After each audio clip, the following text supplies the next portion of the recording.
and I'm going to look at a price tag. This is up to 60% off. Well, then how much does it actually cost me? True. Or is it 60% off? Or is it 30% off? I don't know. You gotta go to the register. Yeah. There's a line at the register. Yes. You have to call their manager over. Yeah, exactly. I just wanted American Eagle skinny jeans. It's not that hard. I literally never thought that. Literally never. I feel we just bonded on a whole new level. Hello, everybody, and welcome to the Customer Engagement Lab. I am co-hosting today with someone that flew in all the way from Austin, Texas, just to sit down in this leather chair that I bought from Target. He's the Director of Engagement Marketing here at PandaDoc. Welcome to the show, Andre Faji, my man. Pleasure to be here. Thanks for having me. Got that radio voice. Yeah, I practice. Nice and deep.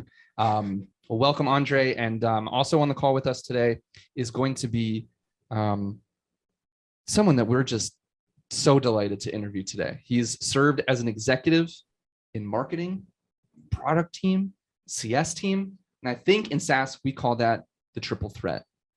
And it's almost tea time for our guest today, who's calling in from Portland, Oregon. And he's got a lovely British accent. He's ready for a cheeky chat. And he has over 10 years of experience working at Zendesk. It's Matt Price in the house. What's up, Matt? Hey. Thank you. And that's a standing introduction. I appreciate it. Whenever I talk with some of our podcast friends and stuff, they're like, you don't need to do an introduction. I'm like, no, I need one of these. I'm glad you did. Thank you. So Matt, welcome to the show. And the reason that we have you on today, one of the many reasons, is that our own VP of product, Bernard, here at PandaDoc, wanted me to interview you. And he said, I have a good friend of mine, Matt. I'd like to introduce you guys, see if he's interested. And although he couldn't be on the interview today, he did record something for you to say hello. And I'm gonna pull it up here and just share my screen real quick. Matthew, welcome to the Customer Engagement Lab. This is Bernard, of course. I look a little different. I've grown my hair out for you. I used to be bald. I shave it bald, but now it's growing back in. Matthew, you and I are longtime friends, so I'm very glad to have you back on the podcast here with my friends, Travis and Andre. You're going to have a beautiful time. I wanted to welcome you onto the show with like a baguette or a cigarette or like a beret. I don't have any of those things, but what I do have is a promise that you will have a good time. So, Matthew, thank you for joining us today. I'll catch you later. Wow. He sure does sound and look a little different these days. I'm so honored that he put the time into doing that for me. It means a lot. He's a busy guy. So before we recorded that, I actually messaged Bernard and was like, can I do a video making fun of you? And he was like, yes, please. I would love it. And it was actually his idea to put in the beret and the cigarette and the baguette. Perfect. Wait, what a gentleman. But anyway, yeah, that's our warm welcome to the show. And now it's time to get down to business. We had the chance to dive into a couple of things that you've done in the past, Matt. And a few years ago, you were interviewed by Nathan Latka and you were on his podcast. And I have a clip that I wanted to play that I really liked from that interview, where you talk a little bit about like pricing philosophy and like how it has to do with free products. And you brought up a McDonald's analogy that made me like both curious and like really hungry. So I'm going to play that here. And then like, if it's cool with you, let's dive a little bit deeper into it. Sometimes putting things in as free can actually add complexity to the customer if they're not going to want to use it.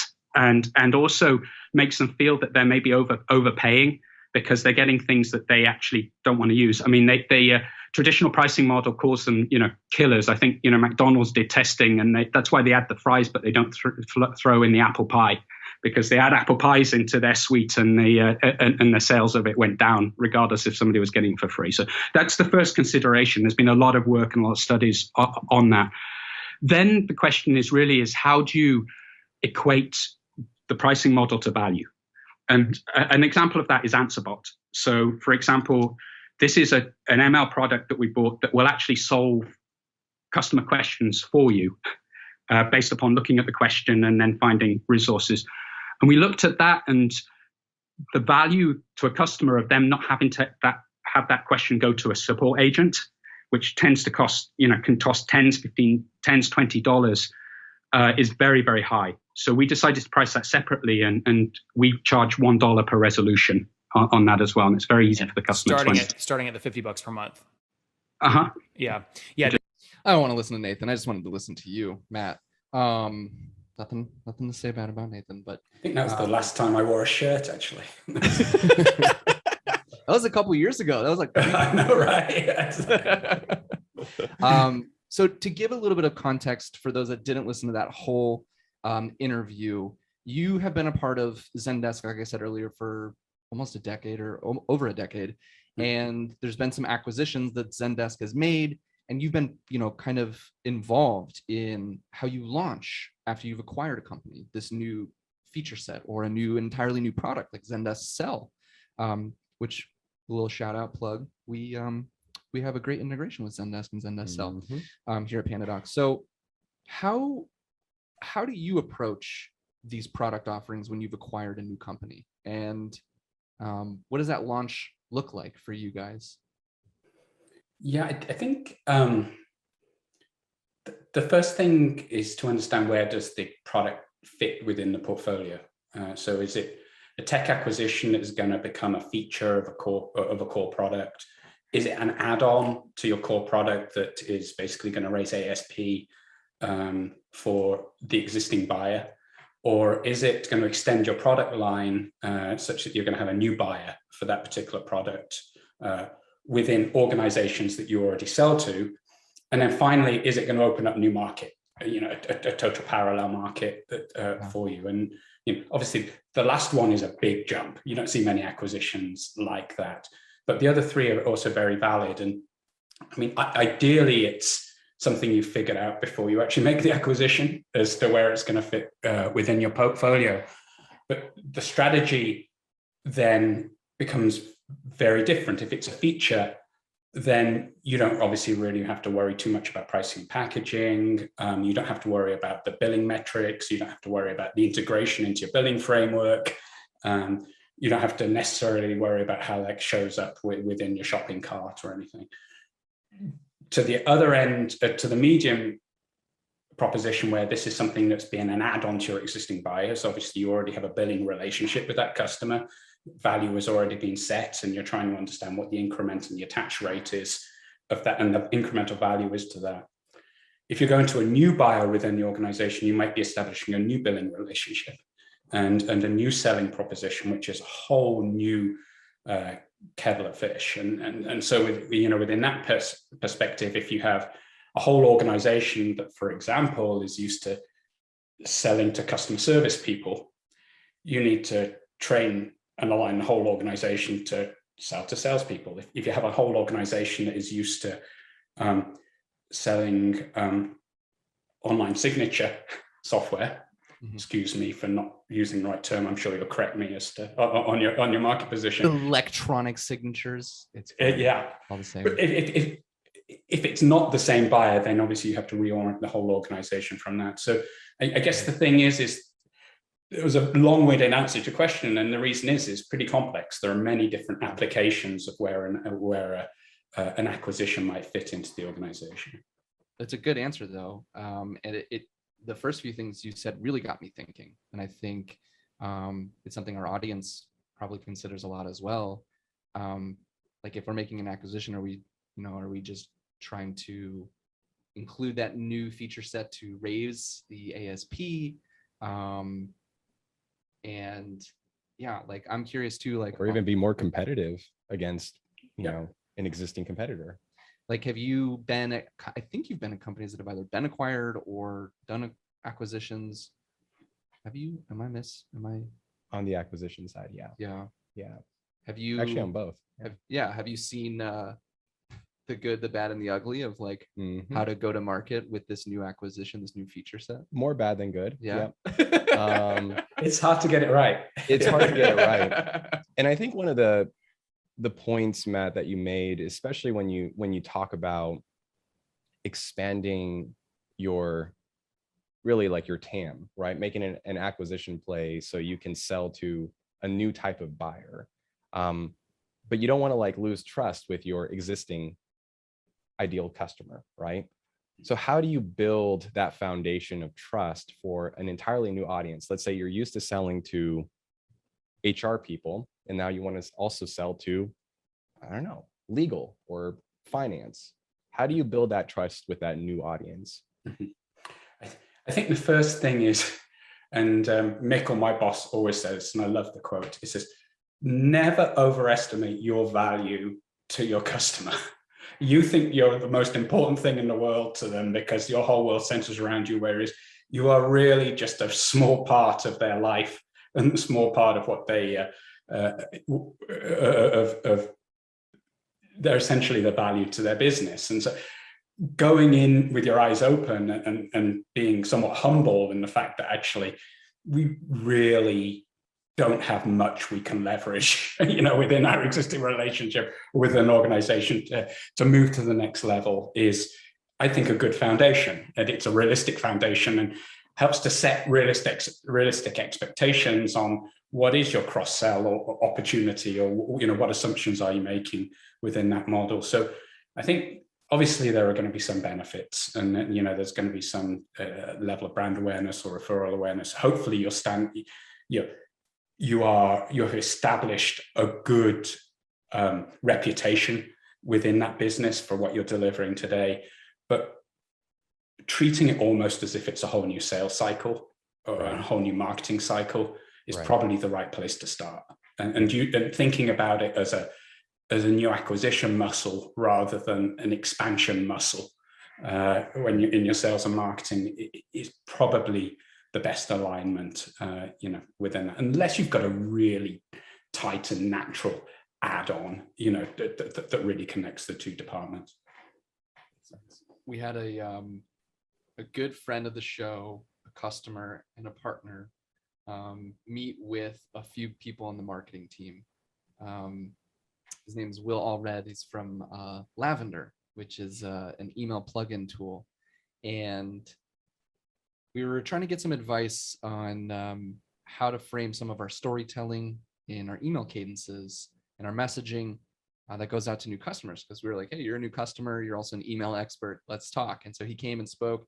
One of the things that stood out to me that really echoes with what you just said was he was like, I don't think about PandaDoc unless I'm using PandaDoc. Yeah. He's like, I'm sorry to burst your bubble. Sorry to break your heart. Yeah. He's like, I'm only using PandaDoc for a couple minutes, maybe a couple hours a day. And then I don't think about you guys. Sorry.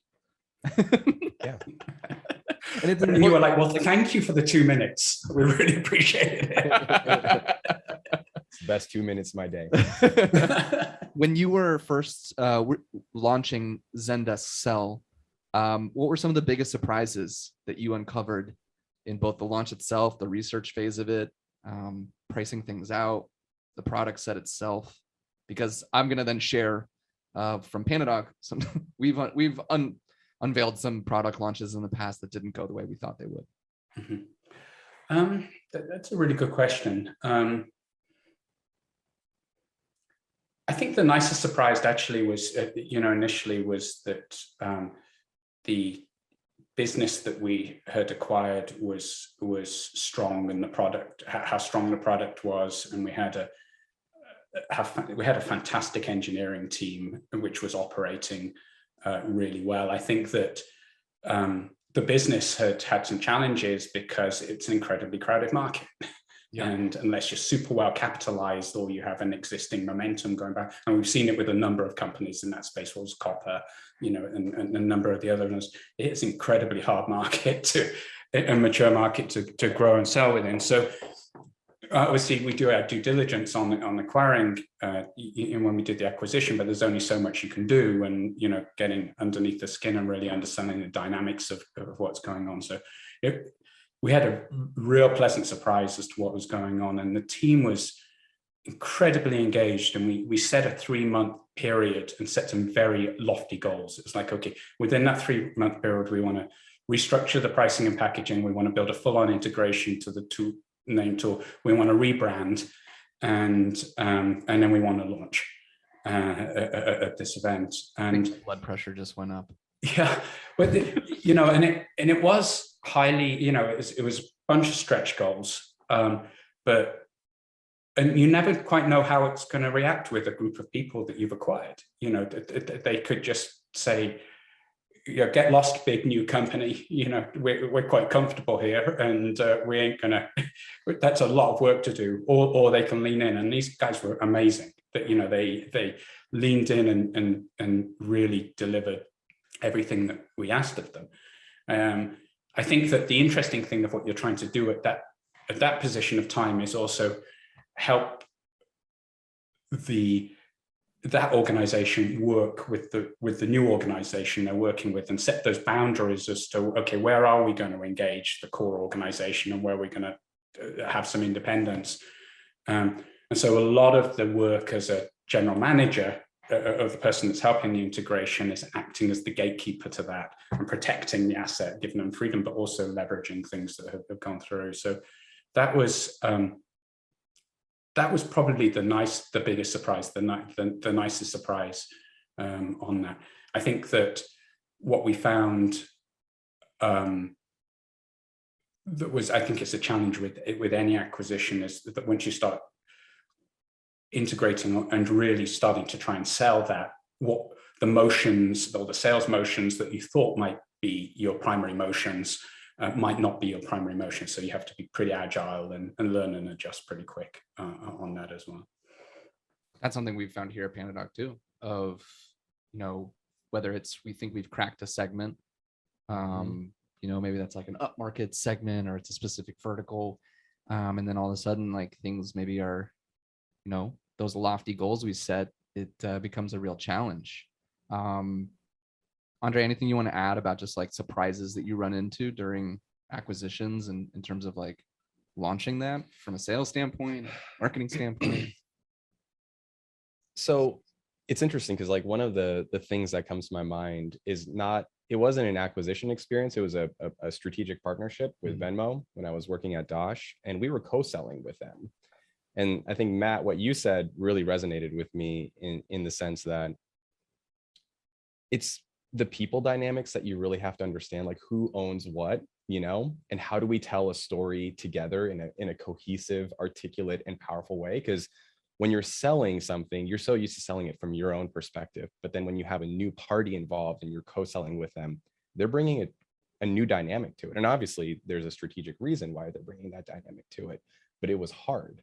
So we pitched some large brands together, Macy's, McDonald's, like many brands. And it took us about 3 months to figure out, we had an idea of a story we wanted to tell.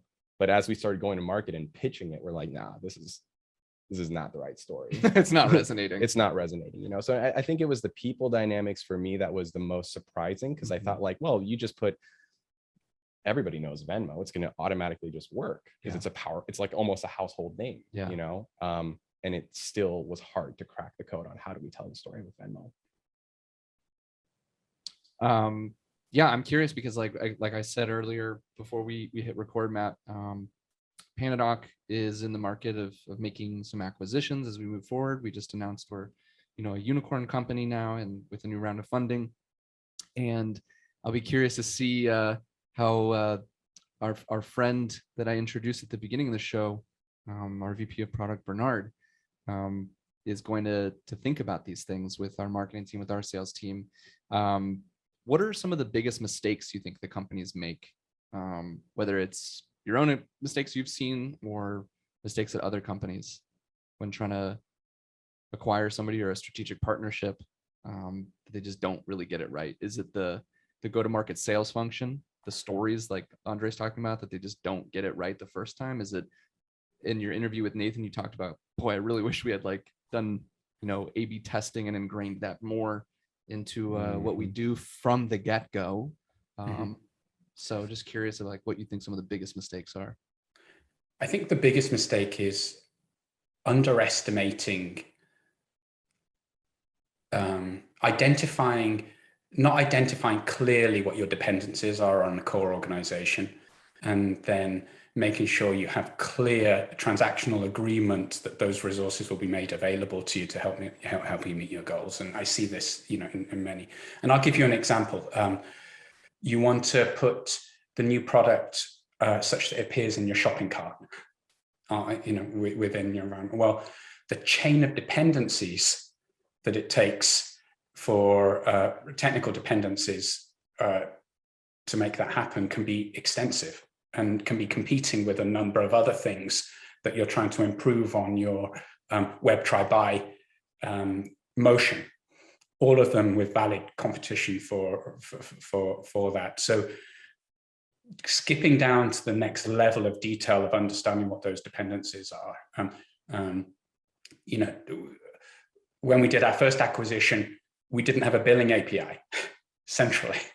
So we had to build one in order to integrate those two products and get them into the same shopping cart. That's a long-term project that requires quite a lot of things. Obviously, the company's matured a lot there, and our product is decomposed into a number of different APIs, ranging from billing to identity management of the user, right across the board of shared services. But I think it's probably common with a lot of younger companies who haven't done their first few acquisitions, is that, for example, that technical architecture is rarely clean and takes some time to work out, and then extending that all the way to negotiating space on the homepage. Where when that the last thing you want to do is mess up your finely tuned and layouts that you convert so many time and time again. You don't want to type the funnel if it's working. Bernard, if you're listening, I hope you've checked that technical architecture. You probably. Shut up, Travis. But every company has something different on this. I think the takeaway from that is just that there's a lot of stuff under the hood below what it takes to integrate the business in a smooth way and make things very seamless for the customer. Setting up and routing tickets that come in from a single source into to agents, and providing a holistic view across products of what a customer's support experience might be. I'm sure your ops team was just loving those months of building those processes out. Yeah. I'm curious, Matt. How much of this would you say in your career you learned through experience versus guidance, mentorship, and support from people who had done it before? I would say it's a bit of both. I would say, in my career, my degree was in computer science. I'd never done a piece of marketing, and I've never gone to B school. So by default, pretty much everything I'd done is I learned on the fly. I got real lucky, actually, when I met with Bernard. We were working with a company at the time that was kind of tearing it up in the software space called Borland, and was really kind of reinventing how software was sold in the very early days of consumer or small business software, and so lucky to be very much within this hot house environment, learning that. And so I would say that obviously there, in any circumstances, there's people that have been done things before, but most of the time that I do stuff, I guess I'm pretty much wading in and trying to execute, and then finding respected people who I trust and say, this is all right. Okay, is this right? Is this stupid or not? What do you think? And one thing I found that is useful, that I always keep with me on these things, is that it's a lot easier for people to criticize something concrete than give you blue sky ideas. Mm-hmm. So if you say, I'm thinking about going to market with this new product, what do you think? What should I do? And I'll give you something that it's kind of hard to digest. If you put in front of them a one-pager with, here's my new product, here's the positioning, here's the go-to-market, here's the pricing, and here's my segment, and here's my go-to-market plan, you will get somebody say, that pricing looks crazy. Why on earth would somebody buy a product like that? Or your go-to-market plan is totally out of whack. And you're getting some very precise feedback that you can then have a very direct conversation at. So something I like to do is put a pro forma plan in place, even if I'm not hugely confident on it, and use that as a frame of reference to iterate on, rather than trying to bubble up an overall market plan by consensus. I think that's a great takeaway for anybody that's in, whether you're in product marketing or sales, building a prototype.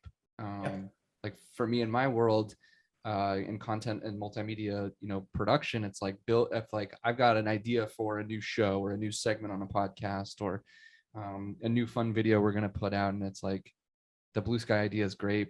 I'm not going to get really concrete feedback. I get the best feedback from this guy and from the rest of my team when I put together a prototype, and they're like, oh, that's what you were going for. Okay. Now I've got some feedback for you. Let's tweak this. Love this. Let's do more of this, less of this. So that's awesome feedback. I really like that tip there. Yeah. And part of, it's funny when, everybody wants to be agile, right? Everyone, and what is it? Agility? Well, it's actually getting the right thing to market as quick as possible, or the nearly right thing to market as quick as possible. And something that interests me and keeps me curious is actually what are the foundations of agility? Because ultimately that's just a buzzword. And agility could come from a CTO saying, just effing do it and get to market, which actually is a motivating factor, but actually the tactics of getting alignment and getting the testing going is pretty interesting. So tips and tools on how to do that really interest me. I'm a big fan, for example, of sampling rather than broad market research. So for example, you might want to have a look at, say, okay, how do we think a particular product feature would be adopted, or how do we think a certain customer group will behave to a certain, respond to a certain message, or how do we figure out, based upon this lake of unstructured information that I've got handling in the organization, how to get some answers without having to go through a month of data analysis and restructuring and things like that. And something I like is the idea of saying, okay, well, let's do a random sample selection out of that pool. Let's take 100 customers rather than looking at 100,000 and trying to analyze the whole thing. Let's take a representative sample of 100, and then let's just sit down and go through one by one and do some analysis and actually look at what these companies are buying, what their history was, and how they, how they bought. And doing that sampling and kicking quite quickly to I call it like a qualitative analysis. Drawing conclusions for that tells so many stories. And you can do that in a couple of days huddling, rather than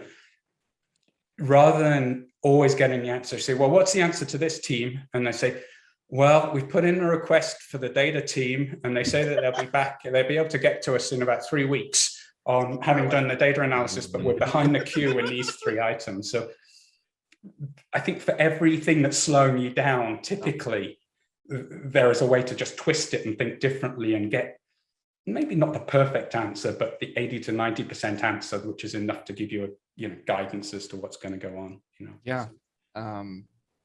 God, I love that. There's 2 things I wanted to pick apart. One was I forgot to say what I said earlier, like, oh, we've launched a product before and it didn't go as we had planned it was, which was integrating like payments into the PandaDoc kind of feature set, right? Like we were an e-signature company, we were a proposal company. You could build and send and create documents and track them and sign them.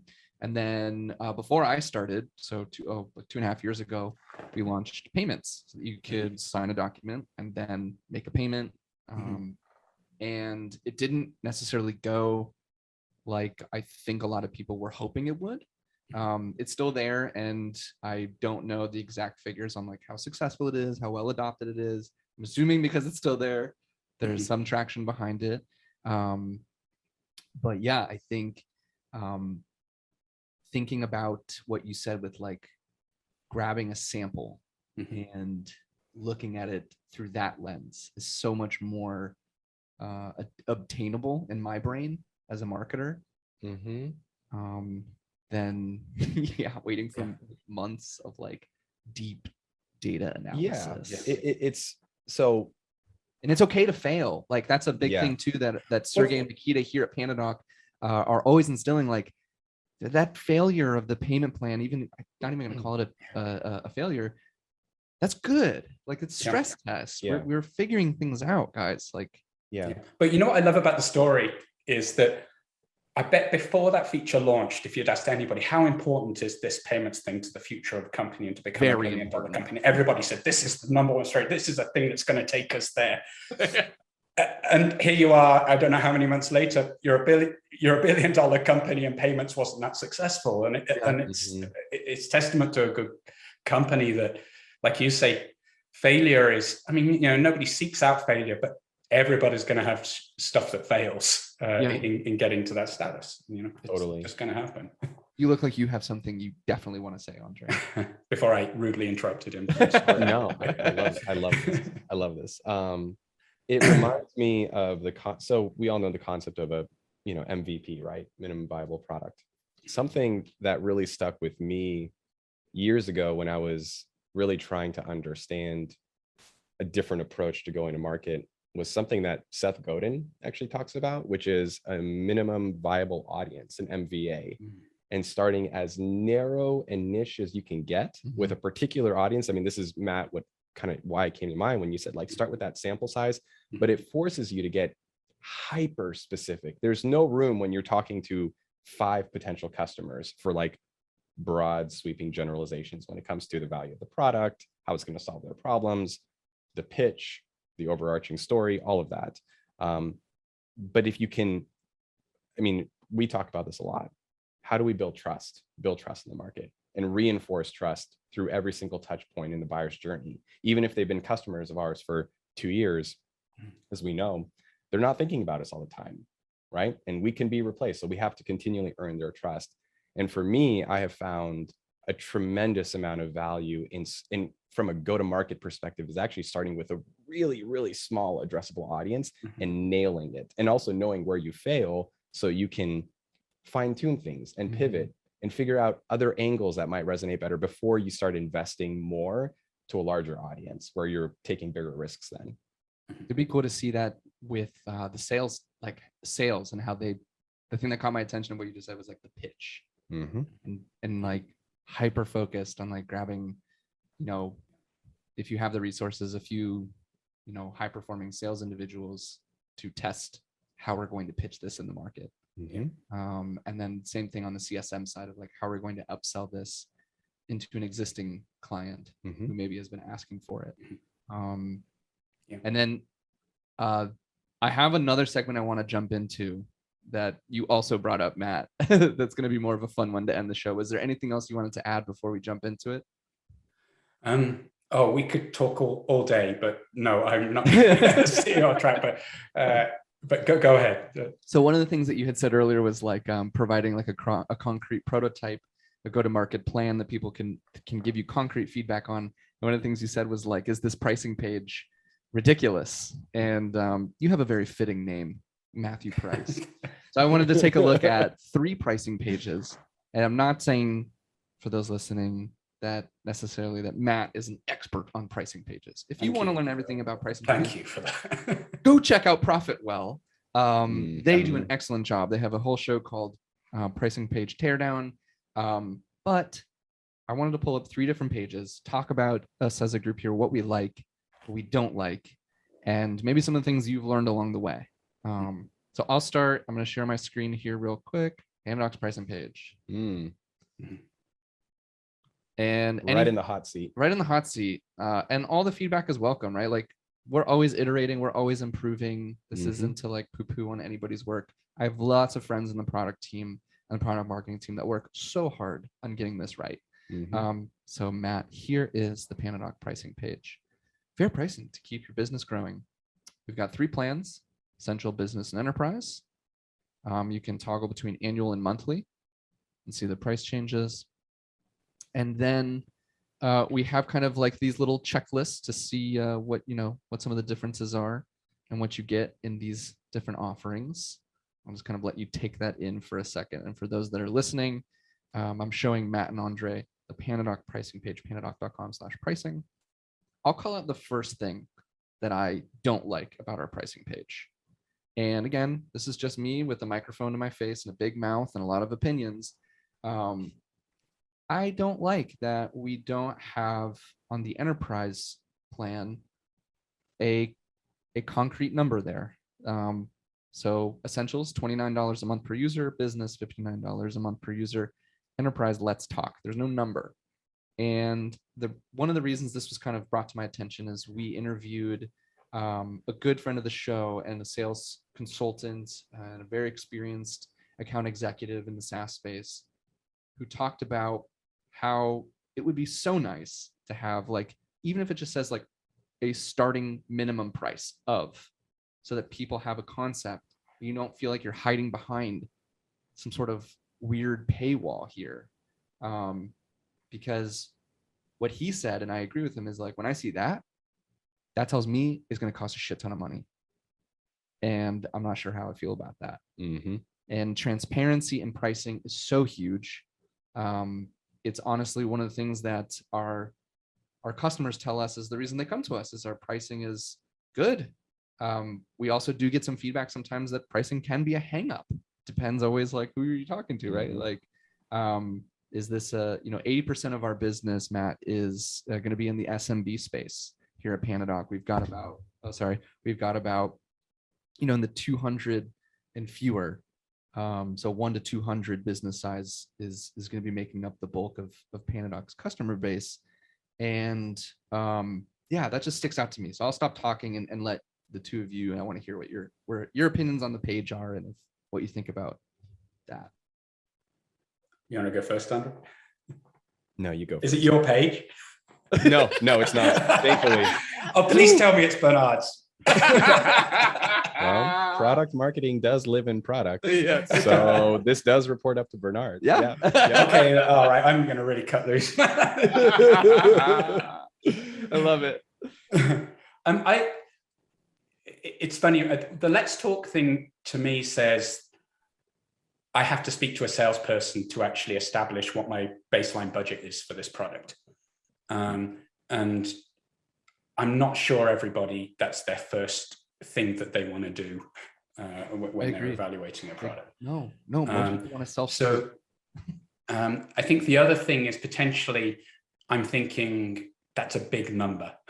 It's going to be big and it's going to be out of my price bracket. So actually a lot of the time, I bet your enterprise plan is quite accessible to small businesses as well in the price point. I bet the price hike isn't that much.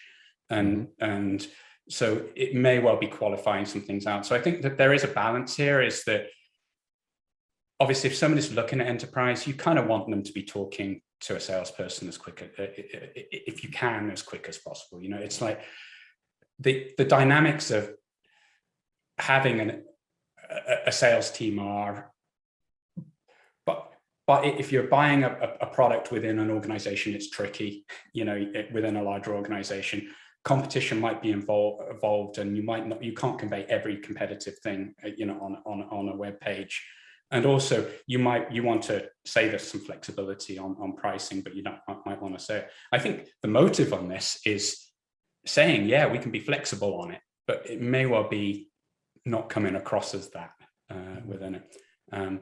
I would be interested to run an A/B test on it and see what an A/B test where we show a minimum price, like starting at X dollars. Yeah. I think, or even just put the price in on it. I do like the way that the features are gated, though. I think there's a common thing. I like how simple it is. You haven't come up with some crazy names of like, here is gold, emerald, and platinum and stuff. It does what it says on the tin. It's just, you're not wasting consumer brain cycles on trying to correlate abstract things to actually what you want them to do is get straight to the line and see what they get. This is our bamboo plan. Yeah, we're gonna differentiate in the market on our plan names. That's how we're gonna be $1 billion. Really competitive. When I was looking at ProfitWell, one of the things they said, I was reading an article about like what bad pricing pages do is they go too deep on these checklists at the beginning. So you'll see they have this this is like, as we scroll down the plan comparison, this just overloads people's brains. Like you said, don't waste the cognitive energy on your consumer's brain at the very beginning. So I do think we do a good job from like a visual standpoint of doing that. Anything else? And then I want to hear from Mr. Andre about his thoughts. Anything else, Matt, that you're seeing that you definitely wanted to bring up? I would, again, just going back to the simplicity of wording, and I assume this has been testing, but I'm not sure somebody coming in and buying some electronic signature software knows what Zapier is or wants to know what Zapier is. But it's the first bullet point that I'm seeing, which is trying to differentiate between me paying $30 more. Is there's this magic thing called Zapier that you think I should have. So that's just another reaction. That's just one of my things I always try and do is, okay, can we simplify our language and reduce, again, brain cycles that our customer has to go through to do it. Now, it may well be that you've decided that Zapier is this magic crystal that people say, whoa, yeah, I want some of that Zapier stuff, and let me find out more about it. But I think it's probably unlikely, within that space. Again, it's taking another cognitive cycle for me to establish the differentiated value of what I'm going to get. The other thing I probably should have mentioned is I think PandaDoc is recognizing that I'm a user because I work here and I have a PandaDoc account. So I think I'm seeing a different page than maybe somebody who's net new and doesn't have that cookied into their browser. Got it. Because it says view dashboard, I think. Is that for everybody? I don't even see that. And I have free e-sign on mine. And Andre's got a different screen pulled up where it has a free option as well. So this is definitely a skewed, and I'm probably going to get yelled at by somebody of like, you showed them the wrong pricing page, price on the wrong effing thing. But I think some of the advice still stands. Andre, thoughts, opinions, scathing rebuttals? I mean, I agree with everything that you both said, honestly. The two things for me, okay. Number one, save up to 24% with annual plans. Up to. Okay, so there's an incentive I'm immediately hit with an incentive, but it's kind of ambiguous. What do you mean by up to 24%? Right? It's give me something specific, because like I always like a lot of the analogies, this, Travis, I always use like really basic brick and mortar store experience analogies. Like if I'm going to go to a store, and I'm going to look at a price tag, this is up to 60% off. Well, then how much does it actually cost me? True. Or is it 60% off? Or is it 30% off? I don't know. You got to go to the register. Yeah. There's a line at the register. Yes. They have to call their manager over.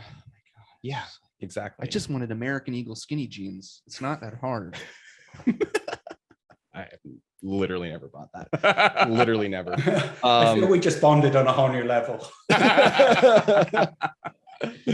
And then secondly, just knowing that the majority of our customers are small businesses, I do agree with the call out that they might not know or care about a Zapier integration. But if they're going to ask themselves, like, how do I know this is right for me? And are other customers who are similar to me? Like if we know schools buy from us. Yeah. We know professional services companies buy from us. We know that digital agencies buy from us. We have a wide range of customers. I think when you're navigating through pricing, again, to build trust, it's like, are other people who are in businesses like mine using this plan or this plan? How do I know, right? This is kind of, okay, essentials. Well, essential is kind of what I'm looking for. I don't need something super fancy, but then I am a business owner. So should I be getting the business plan, right? I don't know now. So I like this idea you said, Matt, what was it? Cognitive cycles. There, I just had to do a couple of cognitive cycles, just kind of accounting for up to 24% off. Now I'm thinking, and I'm not sure what that really means. And also, which of these plans is right for me based on my needs? What if when you clicked that CTA, and I don't know what the CTA would say, but it was like a 30-second video of somebody being like, are you a business owner? Do you need X, Y, and Z features? Then this is the product selection for you. The Essentials plan doesn't have these things. So if you don't need those things, then watch this. And then if you want even more, go check out the video on enterprise. I'll describe more of those things in depth. It was a really bad, Yeah, but maybe even honestly, if it took me to a more detailed page that just had customer testimonials with businesses that I can look, I'd be like, oh yeah, that business, that's my type of business. Like, just so you know, Matt, like a lot of what we do in engagement marketing is pulling customer stories. We spend a lot of time really using the voice of the customer to go to market and find what the most relevant stories are. And I think sometimes people don't want, like, just like they don't want to talk to sales, they also don't want to feel like they're being advertised to. They don't like that feeling. We don't like feeling like we're being advertised to. But when I hear other customers who are relevant in size or industry or even a role that's similar to mine, okay, I'll listen. True. I think that's a great idea. I mean, I haven't seen it actually, is having customers, if you wanted to have a customer tell you why they selected that plan. Ooh. And it's pretty interesting. And of course, Travis as well, telling them why they should select that. Hey, you guys want to buy this product? You should definitely buy this product. Yeah. But let's jump into the other two before we run out of time here. I want to be mindful of your time, Matt. The next pricing page I want to show off is HubSpot. And I will tell you that when I went to theirs, I was both impressed and so effing overwhelmed. And I've been on like small procurement teams where we were trying to find a CRM or we were trying to find an email automation tool. And this just like, holy shit, dude. I was like, there's so many numbers. I'm so scared. So that's my first reaction of looking at the HubSpot pricing page for their marketing hub. So I'll let you guys all take it in. For those that are listening, there are 3 different plans you can choose from here at the very top. You got the starter plan at $45 a month, professional at $800 a month, and enterprise at $3,200 a month. So they do show the price there on the enterprise one. And they also give you the option. This is an interactive pricing page where you can say, how many marketing contacts do you have? Do you want to pay monthly or do you want to pay up front? All the CTAs are the same. They say talk to sales. And then they kind of have a little bit of an overwhelming checklist here. Like I almost see that this middle one seems like the most options. And then you can go down and they have their free offering right there. It's not really that highlighted. HubSpot for startups, recommended bundles, which is an interesting one. I haven't seen that before on too many pages. And then a calculate your pricing calculator. You can choose your plan, put how many contacts you have in, and you can do add-ons and see how much you're going to be paying in a very nice breakdown of price, which is cool. I think this is great for self-service. This is my 3rd time looking at this page today. And I'm a little overwhelmed even still. So what are your thoughts, Matt, on what you see so far? I mean, my first thought is that I have a huge amount of respect for HubSpot. And my first thought is, what am I missing? What do they know? And how is this page so successful for them that because it goes against a lot of my instincts. Yeah. So I think that's the first thing that strikes my mind, is that they're a very impressive customer and do a lot of testing and smart. Or is this something that has organically evolved by committee to satisfy everybody in the organization as far as what the pricing page should be? The Japanese guys are now happy. The sales guys are now happy. The marketing guys have actually compromised. And somewhere along the line, they've just lost a purity of design on it. So that's so true. I'll leave I don't know what the answer is. I know. We're just guessing. HubSpot on it, but it seems more like a checkout page than a selling page to me at this point, as a landing page. Again, I'd like simply just all the menus at the top. There's a lot to process very quickly. If I'm late in the buying cycle and I've decided that I want to go HubSpot, this is very valuable. It's very transparent. It allows me to budget and stuff. I think that early in the buying cycle, most people know that the product and pricing page is one of the premier landing pages where anybody hits. And it does seem like there's a lot of stuff going on there for me as an evaluator to process. But I'm going to get 4 outbound emails and calls from HubSpot if I want to buy, because I've been on this pricing page 3 times today. My time on page is ridiculous. Yep. That's such a good point though, Matt, of just like, is this like something designed by committee here where they're just going to make everybody happy, or is HubSpot the behemoth that we all know it to be, and they're just like, no, this is what's been perfected over the years. This is the next gen of pricing pages that we're all going to be doing next, because it's just this is what's responsible for their outstanding multiple right now. Andre, thoughts? Yet at the same time though, like if you go on the homepage, I mean, there's 3 items in the menu: the software, the pricing, the resources. Yeah. But if you click on the call to action, which is start free or get a demo, start free, if you click on those buttons, it actually takes you kind of down a different path. Mm-hmm. And I think they're really using the product experience, the freemium, to get you in and acquainted, so you actually kind of realize the value as a user before you really overanalyze what's exactly the right plan for me. So like a very product-led growth approach. Exactly, because to get you inside using it. Yeah. And then like Matt said, we're like, you're very at the end of your process of the buying procurement process. So you get to the pricing page and it has everything that you could ever want to get ready to check out. It's almost like, I mean, when you think about it, all their call to actions are, other than the starter kit, is talk to sales. Yet at the same time, you're kind of getting almost everything you need to know out of this page. So then you're like, do I really need to talk to sales?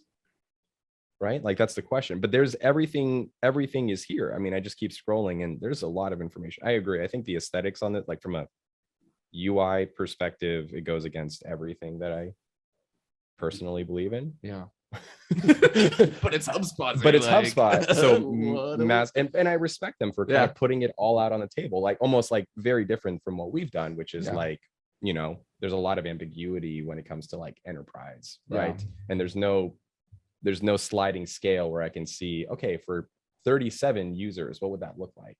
Right? And I'm sure that the product team here at PandaDoc and the sales team have many answers they could give me as to why we've built this process this way. And one thing that had come up when I was talking with like Patrick about this before, and Bilal, who I mentioned before, who kind of challenged us on this, was like, yeah, but is that impacting our sales velocity? PandaDoc, like we said, it's bulk of our business is small business. It's very transactional. We're seeing an increase in self-service, people who come here and never talk to a salesperson and buy our product. So are we shooting ourselves in the foot? That would be my question for product and sales, of like, can we test to put some transparent pricing on the enterprise plan to see if that increases our deal velocity? Because if somebody's having to talk to sales and start from ground zero because they don't have any information, that's slowing down the sales process. That AE then can't go close other deals because they have to spend time explaining this damn pricing now. Right. Right. So that was like the conversation. All right, we'll jump to the last one, which is Zendesk Sell. You're gonna take a look at Zendesk Sell and talk about some of your own work here, Matt. Zendesk for Sales. Here's the pricing page. Love the use of white space. This goes with everything I believe in good user interface and customer-centric design. We've got the Sell Team at $19, Sell Professional $49, the middle tier, and then the top tier Sell Enterprise $99 per user, month billed annually. And all of the CTAs are buy now, fully transparent on the pricing here. We scroll down, we've got FAQs. We've got the option to see a full comparison, so not overwhelming people with like the gigantic checklists that our product marketers are always so proud of when they finally finish those. And then this part of Sell Elite, deeply customized Sell with unlimited API access, hands-on support through Elite plan starting at $109. So is this is the enterprise, but with API access, is my understanding. Yeah, this is the top of the range if you want everything we got. Gotcha. And then prospecting enrichment, automate the tedious process, finding leads and keeping prospects into reach. Oh yes, Zendesk Reach. I remember working on some stuff about that here at PandaDoc, where we were helping to promote some of that data enrichment within your CRM. So what are your thoughts on how your team at Zendesk, and I know that your role has changed over the years, and I think you're now SVP of Customer Service. Yes, I am at the moment. Yeah. Okay. So you probably are like, I don't know why you're asking me about this, Travis. This isn't my responsibility anymore. But I am curious of like what went into this, maybe some things you learned or just things you want to share with us about this page and pricing. Yeah, I mean, it's just the most beautiful pricing page I've ever seen in my life. Right? It's Just gorgeous. Actually, how did we get? I mean, the bottom line is 3 plans.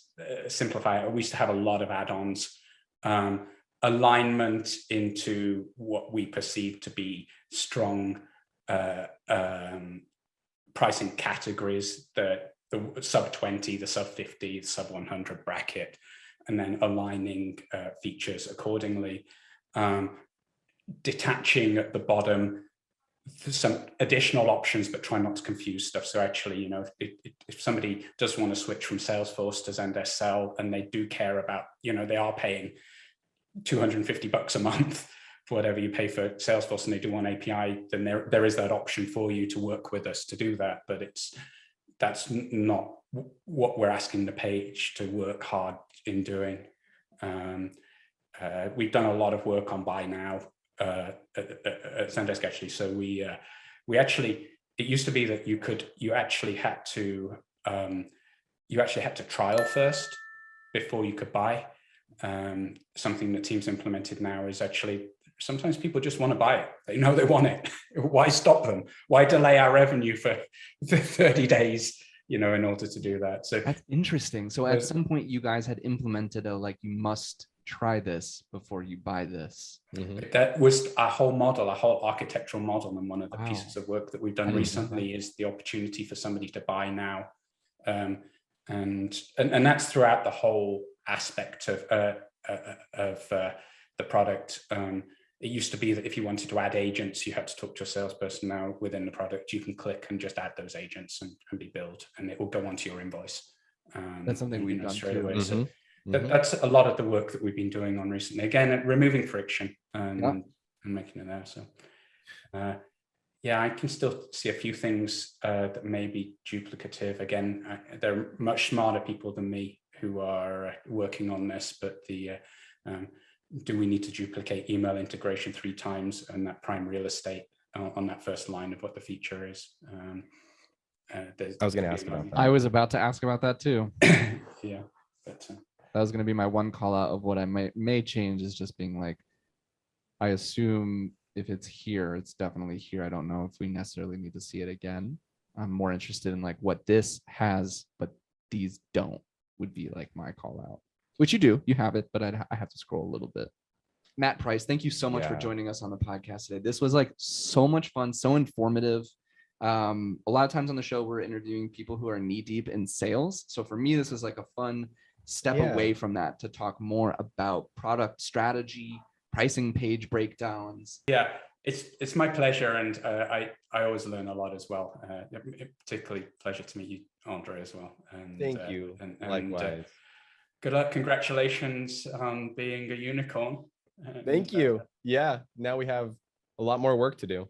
Yeah, exactly. It just sets the bar. Now the work is actually just getting started now. No, I love the PandaDoc and what you guys have been doing, and you're a great partner to Zendesk. So thank you for that. Thank you. Thanks, Matt. Thanks so much, Matt. Thanks for hanging out with us today on the Customer Engagement Lab. For more of Travis and Patrick's chaotic energy, subscribe to the show in your favorite podcast player. If you're listening on Apple Podcasts, you would make our hearts smile if you left a super quick rating of the show. Just tap the number of stars you think the show deserves. It'll take you 2 seconds, I promise. Till next time.